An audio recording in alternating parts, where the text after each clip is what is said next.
Hello साथियों साथियों बात करते हैं आज अपने लोकल एरिया के बारे में यानी अलवर जिले के बारे में। अलवर जिले में एक गांव है, गांव का नाम है मन्नाका। और मन्नाका में एक शख्स रहते हैं, शख्स का नाम है फिरोज खान। अपन 22 जून की बात कर रहे हैं। 22 जून के दिन क्या होता है कि पुलिस प्रशासन अपनी कार्रवाई करता है और कार्रवाई करने के दौरान पुलिस फिरोज के घर जाती है। लेकिन फिरोज को पता चलता है, फिरोज वहां से फरार हो जाता है। जैसे कि आप वीडियो में देख रहे होंगे कि फिरोज एक बड़े से ट्रक में बैठकर फरार हो जाते हैं।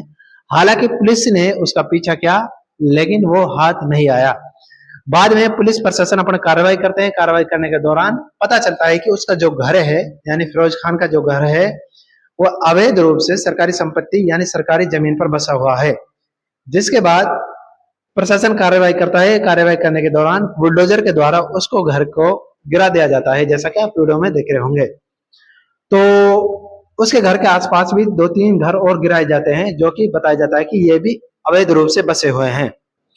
इसके बाद होता क्या है कि फिरोज हालांकि अब तक मतलब पकड़ में नहीं आया है, वो फरार है, वो पुलिस प्रशासन के गिरफ्त में नहीं है। और बताया जा रहा है कि जब वो फरार हुआ तो उसे फरार करवाने में उसके घर वालों का हाथ था, यानी महिलाओं का और जो भी वहां व्यक्ति थे उनका हाथ था। और बताया यह भी जा रहा है कि उन्होंने अपने बचाव के लिए पुलिस कर्मियों के ऊपर भी हाथापाई की, जैसा कि प्रशासन बता रहे हैं।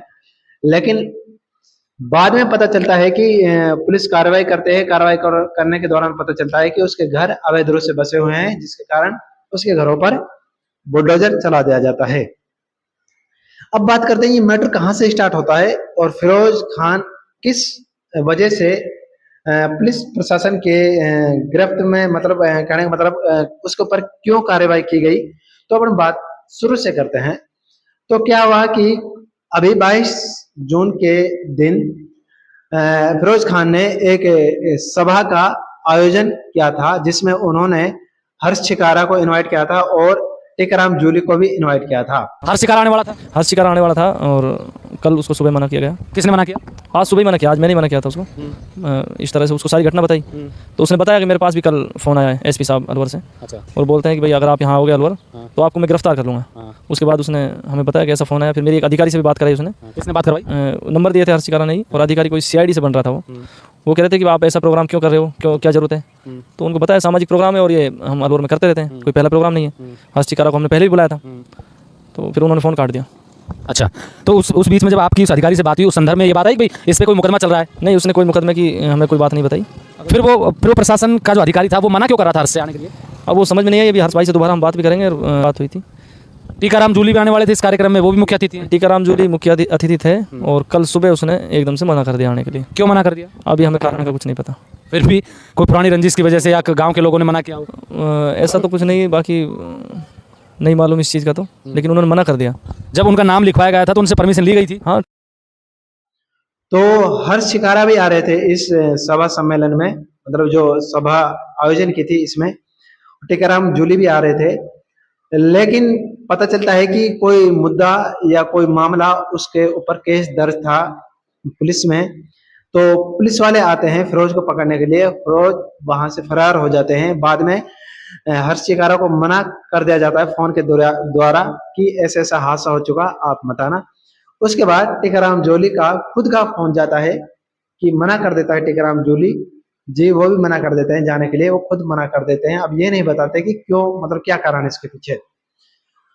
तो और इससे पहले बताया जाता है कि जैसा कि आप वीडियो में देख रहे होंगे, ये जो है ये बुजुर्ग जो है, बुजुर्ग शख्स हैं, ये फिरोज के दादा हैं, उसके भाई हैं खास, यानी फिरोज इसका पोता लगता है।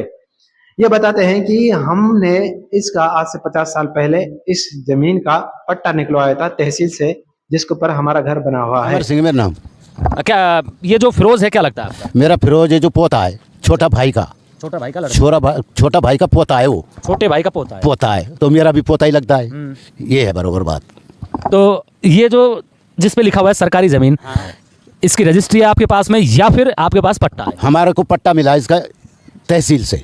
कितने साल पहले मिला? आज करीब इसको 50-55 साल हो गए। अच्छा। हाँ, जब का पट्टा है हमारे पास इसका। और ये इधर जो खेत है पीछे, ये हमारा खातेदारी का खेत है। यहाँ कोई लफड़ा गफड़ा नहीं है। फिर ये अधिकारी और कर्मचारी जो आए थे इन्होंने तो इसमें सरकारी ज़मीन लिखा हुआ है। सरकारी ज़मीन तो अब लिख दी जाने कौन का कहना से लिख रहा है। ये तो ये कौन का कहना से लिख रहा है। इन्हें जरीब घेर के देखे नहीं, हमें जरीब घेर लेने। ये बताओ कि ऐसा जैसे मैंने जो पता किया तो लोग ये भी कह रहे थे कि अब की बार फिरोज चुनाव लड़ने की तैयारी कर रहा है सरपंच चुनाव पे तो ये कबाड़ा हो जाए। अच्छा इन्होंने कही है ये बात कि भाई चुनाव में हम इसको खड़ा करेंगे आपके। तो चुनाव में जबकि नाम आया है तो